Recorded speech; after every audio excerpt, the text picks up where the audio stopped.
Are you thinking about switching to crossbreeding in your dairy herd? If so, you're joining a growing movement of farmers around the world. Studies show that crossing dairy breeds can give you an up to 9% higher daily profit. You get healthier, more fertile cows and a higher lifetime production. But what do you need to watch out for before and after you start crossbreeding? In today's episode, we'll hear from two crossbreeding experts. Hielke Wiersma, Product Manager for VikingCross, and Jakob Voergaard, Senior Breeding Manager for VikingRed. This is the BreedCast, produced by VikingGenetics. I'm your host, Louise and Svane.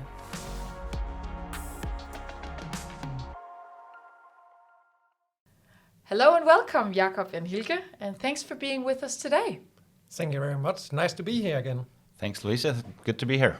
Nice to have both of you in the studio. Hielke, let's start with you. Why do more and more farmers start crossbreeding? One of the things that dairy producers always are looking for is how to optimize their dairy production. One of the solutions for that is with crossbreeding, because numbers of studies show that crossbreeding with different breeds gives a better profitability. It improves health and fertility and boosts in many cases fat and protein. So it's basically to optimize their profit really. Wonderful. What are we looking at in terms of numbers? How big is crossbreeding around the world? Well, there's New Zealand is the biggest market in terms of crossbreeding. About half the cows there are crossbred and have been for many years. In our Nordic countries, it's about 8% in Denmark and Sweden, and it's growing, and it is in New Zealand as well, as in many other places. So it's something that's growing around the world. And why are we seeing the differences, like 50% compared to 8%? That sounds like a lot. It is. I think in general, in a production system like New Zealand, fertility has been extremely important for them for many years because they do seasonal calving. So any boost they can give fertility, especially, is important. And that's where they've seen that crossbreeding can help them with that. And also herds are very big in New Zealand, the average herd. Looking for more profit, and especially in those systems, fertility is important where crossbreeding can give a boost. And how is it that crossbreeding can boost fertility? There's a specific term that I learned from you, heterosis. What does that cover? Yeah, heterosis is when you combine two unrelated breeds. So basically, you would expect a parent average of the offspring, and then that gives an additional bonus to that. Basically, you can compare it to two football teams, where you have one defensive team and an offensive team. If you combine half of those two teams together, the same 11 players will do better. So basically that's the same with heterosis. And heterosis really boosts the health. It boosts fertility. Mainly the low heritable traits are boosted by heterosis. So yeah. That's a nice example. Jakob, let's go over to you. How has crossbreeding evolved historically? Over the last many years, crossbreeding have developed a lot. But if we're looking on cattle breeding, it's going slowly. If we go to other species as poultry and pigs, it have gone a lot faster. And if we're going to those industry, they are crossing nearly all their animals. All their production animals is crossed, and they would never go back because they've seen the benefit. They've seen the extra bonus you get by heterosis, so they know what's working best. So they've done it for many years, and I'm sure they will keep on to doing that. The cow breeding is a little bit more conservative, so it takes a little bit longer time. But it's also because the generation interval is longer. So it's also, if you start to crossbreeding, it can take a long time to go back again. That's different, you can fast change in poultry and pigs, but it takes a lot longer time for cattle breeding. So it's also a little bit to be careful what you're doing in it. So it sounds like it's a bit of a bigger commitment in cattle breeding. Yeah, it's a lot bigger commitment because there will go many years before you see the result, and there will go many years if you want to change anything before you're seeing the results of the change again. Do you think that's part of the reason why there's been some hesitation and still is some question marks, a little bit of hesitation around crossbreeding? If I think there is a little bit hesitation there, but it's also a kind of the image you want in production. If we're going a little bit backward, it was a lot like if you were starting crossbreeding, it was because you was a pure manager. You couldn't handle your herd, so you need to do something else. So you said, okay, the people start crossing is because they cannot management cows, so they need to do something else. So crossing was only for straight away bad farmers, but it's not. It's a very good way to get extra profit in, but there's just a lot of hype about pure breeding, which is a big effect here. Yeah, and Hielke? Yeah, and that's completely right, Jakob. I think also today we see many more herds that are with a very, very high management, 13, 14, 15,000 kilos of milk that start crossbreeding and utilizing that potential that's in that. So I think historically it has been like that, last resort for crossbreeding, but that's really changing. Mm-hmm. So should I just start mix and match like the different breeds, like if I want to get started with crossbreeding? Well, I think first of all you need to look at your production system, analyze that, and think about what it is you're trying to achieve, basically, and then from there choose the breeds that fit into those needs, because different production systems will have different needs, and different breeds can bring different strengths to the crossbreeding. So it's really about analyzing the production first, and then making your choice of concept or breeds to work with after that. Yeah, that's correctly. You have to look on your system and get everything to fit in there. But another thing we also see here with crossbreeding is the image and what's possible around in the area, and the image from your neighbors is a big part in this. Where we some places see that if people start crossbreeding, they're looking a little bit down for those people until they see the result normally. Mm-hmm. How do you think the perception can be changed about crossbreeding for those who haven't quite seen the benefits yet? When we said, Hielke, he said that in Denmark and Sweden, 8% of the cows is crossbreeding cows, so it's not that many. So many people don't really have any experience with crossbreeding in it.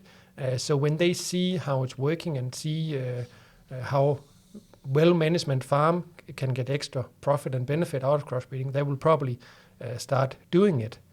But I think it's a little bit funny. We also see some farmers that maybe have some few crossbreeding cows and they have pure breeding, and then suddenly they realize that their oldest cows and most long-lasting and giving most benefit is the crossbreeding cows. So it's also just let time show what they really can do. And many of those that have tried crossbreeding, just dabbling around a little bit, saying, well, this might be something for me, and I'll choose my lowest genetic level cows to start with and try it out. And then, as Jakob says, they might be the ones sticking around after a number of years.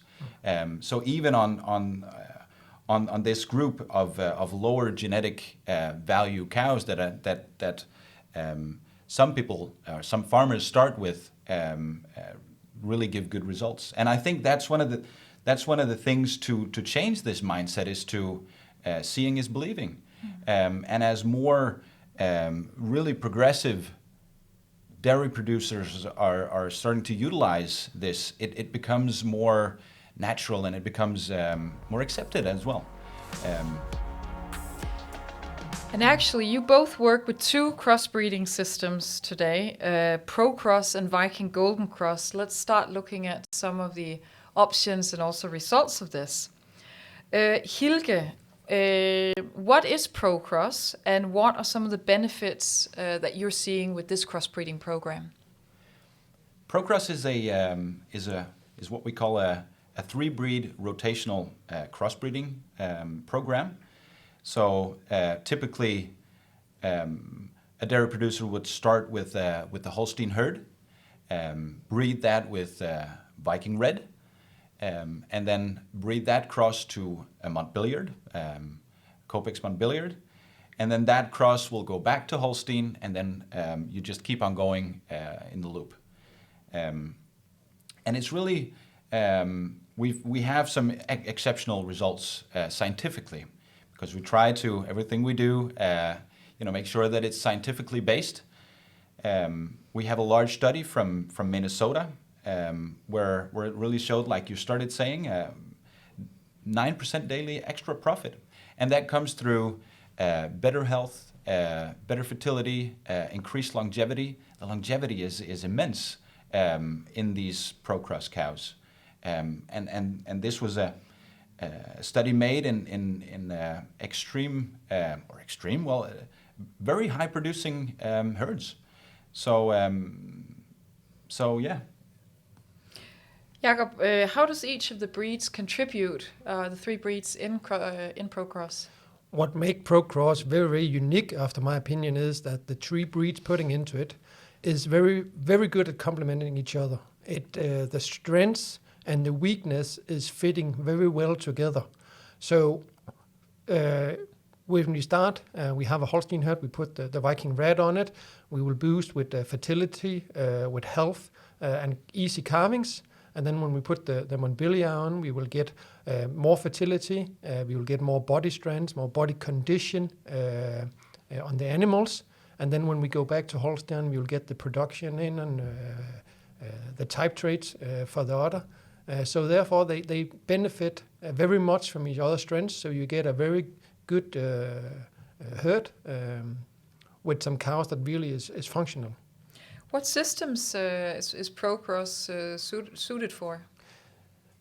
ProCross is working very, very good in intensive system where you really can push the animals and give maximum out of them. They will work very, very good in it. So that's a very good place to have ProCross, and that's also why we see that it's big in countries like US. It's growing in Denmark and Sweden and France, for example. So some of these areas, they're doing quite well. ProCross was developed in the US and a 10-year study took place there. Hielke, I know you've got some actually quite interesting numbers. Can you mention sort of some of the highlights of that study? What did that show? Well, the overall and most important thing, I think, is the extra daily profit of 9%, which is, other studies have found the same kind of level. So by making a choice of a different breeding program, you add 9%. Without any work, without anything, increase 9%. That's pretty good. And of course that comes through an improved fertility, so better conception rates. It comes through less health treatment costs, so the cows are healthier, and also it boosts the longevity. It was 147 days extra in the herd, the ProCross cows compared to the pure Holsteins, and if you convert that to the number of heifers that you need in order to have your young stock, it's a huge improvement. And then the final thing, which is quite important as well, is that we saw up to 8% extra feed efficiency. So basically they produce more fat and protein from the same feed compared to the Holsteins. So yeah. A very important thing in this is also often when you say, they're getting better in fertility and health and so on, but what about production? We are living off the milk, but the production was nearly the same. So you kept the production, but you just increased in all the functional traits. which really giving the extra benefit here and the extra profit. And if you're looking on lifetime profit, some people is looking at that, you increase that by 33%. So you can really get the cows to stay longer in it with the same production. And it can really sound like we're slagging off the Holstein. We're not, because it's in Procross, Holstein is a vital element, and that's really important to stress that without the Holstein, we wouldn't be able to achieve these results that we are, because the Holstein is the breed that brings the most production and the confirmation. But then, combined with these, with the VikingRed and the Copex Montbéliard, it gives that a boost. So I think it's just important for me to say that we're not slagging off the Holstein. Yeah, often when you're saying we're starting with a Holstein, that is because it's starting, for example, in US, and they don't have purebred VikingRed, they don't have purebred Montbéliard, so that's why it is that the Holstein we normally said we're starting with, because it's coming in the country where they don't have the other breeds pure breeding. We also have red herds in Denmark starting up with Procross some of the animals. We have Montbéliard herds in France that do the same. But it's in many countries there's most Holstein, and that's why we normally say you're starting with that point. Yeah, and we have a whole actually podcast coming up on Holstein and all the attributes of that breed. So that's something to look forward to. You both work with another crossbreeding program, which is Viking Golden Cross. And 2 out of 3 breeds are similar to Procross. Hielke, what's special about Viking Golden Cross, and why is this program increasing in popularity? Well, the kind of the foundation is the same as with Procross. So it's the Viking Golden Cross is a 3-breed rotational crossbreeding program as well. So starting with the Holstein and then the VikingRed. And then we include the Jersey. And that, by including the Jersey, we naturally bring down the size. So the result of this cross will be that they're smaller, and it's really for a different type of farming system as well. So again, going back to what we talked about is analyzing. What are your needs, and then taking your decisions on the breeds or the concept from there. And where Procross is more aimed towards the intensive systems, and that's also what we have in the studies. The Viking Golden Cross is more towards the grazing segment of the market, where they're looking for a bit smaller cow. They're seasonal calving typically. They're looking for that good fertility and the high fat and protein, which is important for them. So 2 very different crossbreeding concepts. We actually have a question from one of our listeners. This is from Theo in Alberta, Canada, and he wrote to us on Facebook.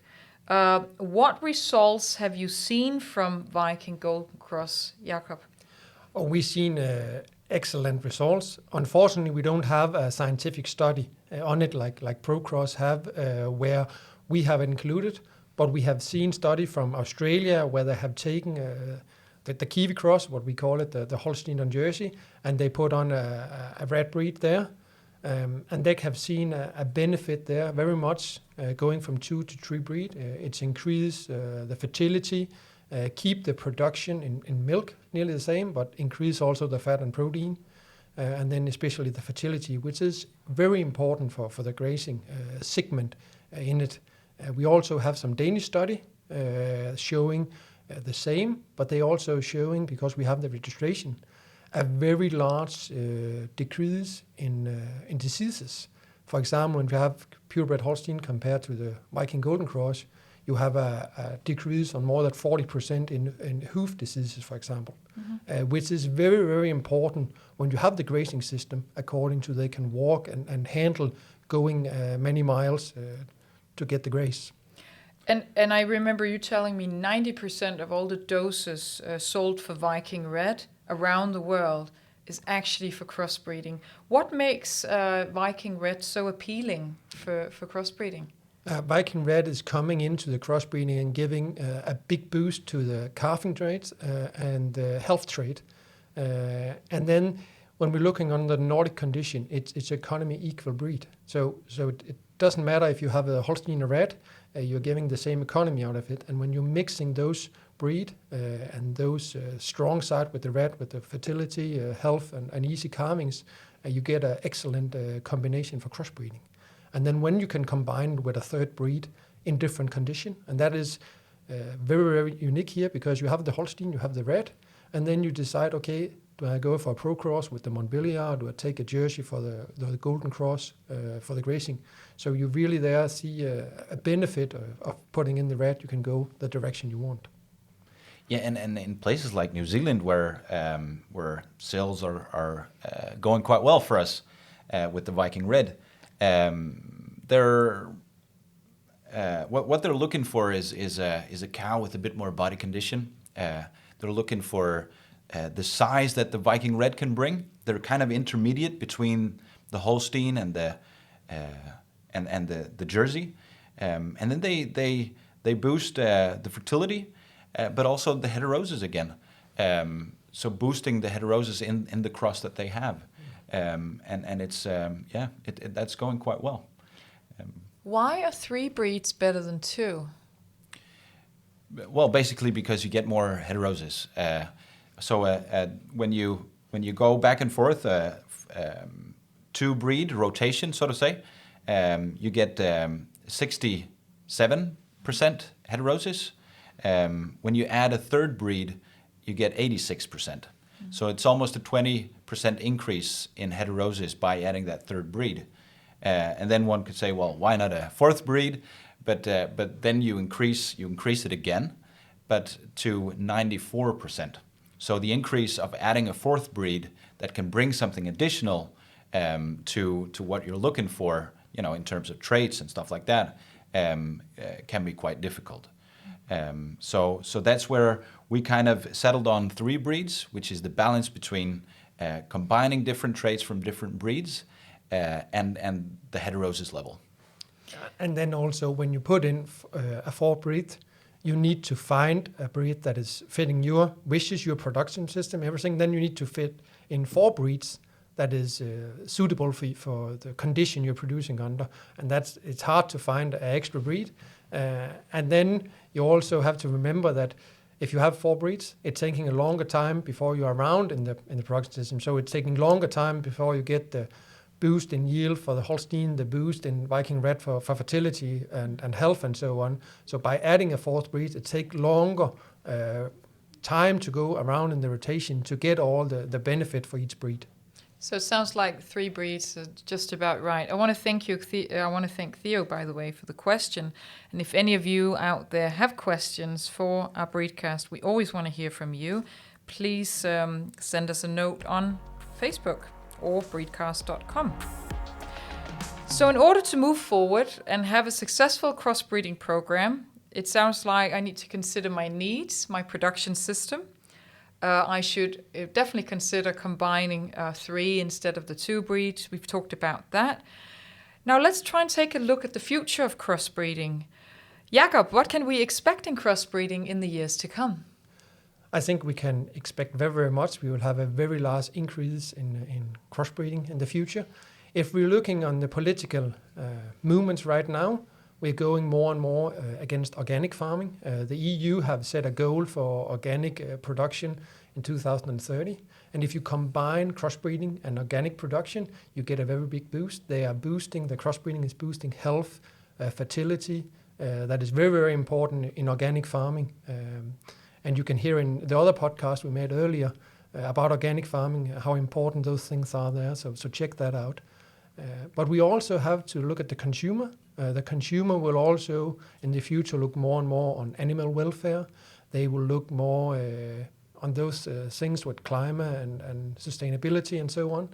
And there the crossbreeding can give a boost for it. For example, the 8% extra feed efficiency for Pro Cross, the extra longevity, so we can have the cows for a longer time according to the climate. Hielke, what's the next big thing in crossbreeding? Yeah, if I can just add to what Jakob just said, I think for the future, I don't think the dairy producers will be able to just let these 9% extra daily profit slip, and I think that will naturally push dairy producers in that direction, because we need to be more efficient all the time, and the more that the eyes are opened towards this efficiency boost with crossbreeding, that will for sure be boosted.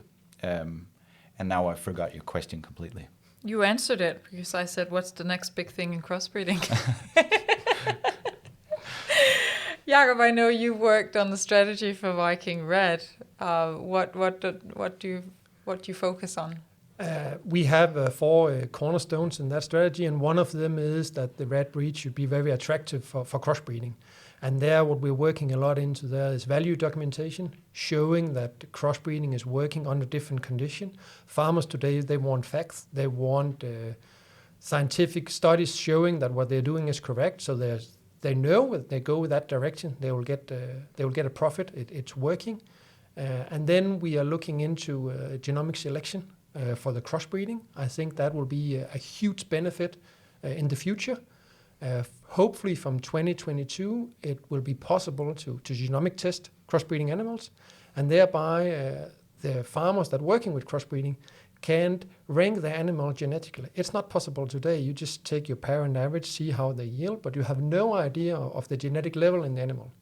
But by genomic testing the animals, you have a huge benefit of selection, and then also combine it with use of bee semen, dairy on beef, and you can also combine it with sex semen. So suddenly the crossbreeding herds also get all the benefit pure breeding have today, plus the 9% extra profit. Hielke, how big is this going to be? What's your vision for crossbreeding in the future? Well, I think like Jakob mentioned in the beginning, poultry and pigs and even the grass that the cows are eating is hybrid or crossbred. And it's they wouldn't dream of going back, and it's all of them are doing it. So I believe that in the future this will be huge. I don't think the future progressive dairy producer will be able to not do it, because we need to utilize that extra efficiency that's in that. So I think it's big. I'm sure that it will be huge. It will be huge. Just remember one thing: we also need some farmers to have some purebred cows, because without a very good purebred breeding program, we would not have crossbreeding. So we need to remember that purebred and crossbreeding is going hand in hand together, and without one of them, the other one will not survive in the long run. So crossbreeding will increase a lot, but we also need to thank the people carrying on the purebreeding for the crossbreeding in the future. Thank you. Well, thanks for joining our BreedCast today. We've looked at the advantages of crossbreeding, how you can get started, and also what's coming up on the horizon. If you'd like to learn more, I encourage you to visit the Crossbreeding and Viking Golden Cross pages on the VikingGenetics website. I want to thank both of you, Hielke Wiersma and Jakob Voergaard, for sharing your knowledge and experience with us. It's been really interesting listening to you. And I want to thank everyone out there for listening. If you have an idea or question or anything in mind about cattle breeding that you'd like us to focus on in our upcoming episodes, please visit thebreedcast.com. It's actually www.breedcast.com, or write us a note on the VikingGenetics Facebook page. My name is Louise, Rønn, Svane. Please join me for the next BreedCast episode